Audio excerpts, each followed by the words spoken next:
오늘 국회는 기획재정위원회와 정무위원회, 국방위원회 등 13개 상임위에서 국정감사를 진행합니다. 문재인 정부의 소득주도 성장과 대기업 갑질 개선 등 주요 경제정책과 강원랜드 채용 비리 등을 놓고 공방이 예상됩니다. 취재기자 연결합니다. 박광열 기자. 네, 국회에 나와 있습니다.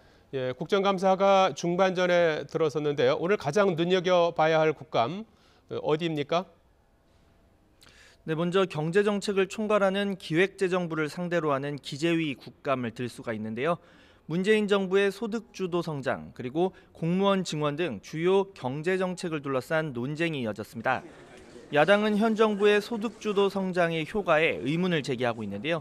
또 공공부문 일자리 81만 개 확충에 대해 국회에서 여야 간 합의가 필요하니 정부가 유연한 자세를 가져야 한다고 강조했습니다.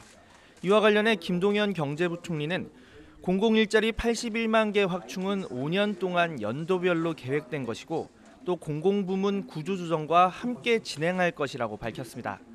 또 문재인 정부의 경제정책 성과가 나오는 시기에 대한 질문에는 추경을 통한 공공부문 경제정책 성과는 올 3분기, 또 일부는 내년 상반기에 효과가 나올 것으로 전망했습니다.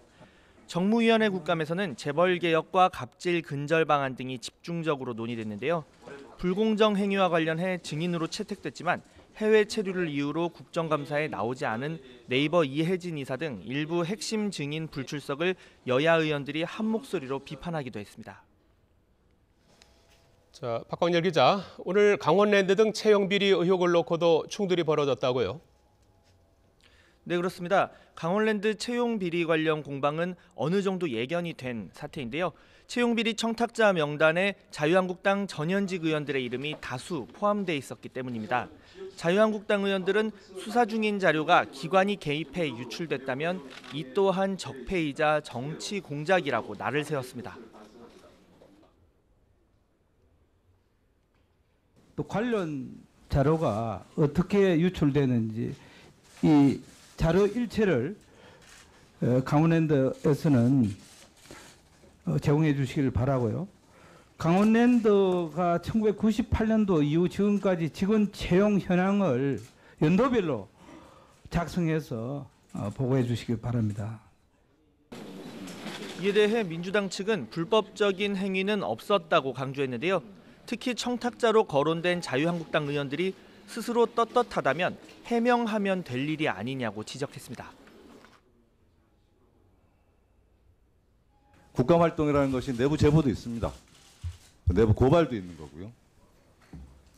그와 관련해 가지고 제가 그것을 일일이 해명하지 않는다 해서 그것이 마치 불법적으로 취득한 것이냐 하는 이런 행태가 저는 문제라고 생각을 합니다. 대한체육회, 한국콘텐츠진흥원 등 36개 기관을 대상으로 하는 교육문화체육관광위원회 국감에서는 박근혜 정권 비선 실세였던 최순실 씨 딸 정유라 씨의 특혜 지원 논란 등이 도마 위에 오를 것으로 보입니다.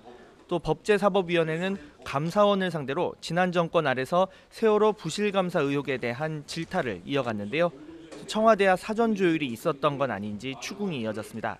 이 밖에 국방위원회 국감에선 전시작전 통제권 전환 추진, 또 핵잠수함 도입 등의 문제를 두고 질의가 쏟아질 것으로 보입니다. 이 밖에 과방위, 외통위, 행안위 등도 각각의 피감기관들을 상대로 국감을 진행하고 있습니다. 지금까지 국회에서 YTN 박광열입니다.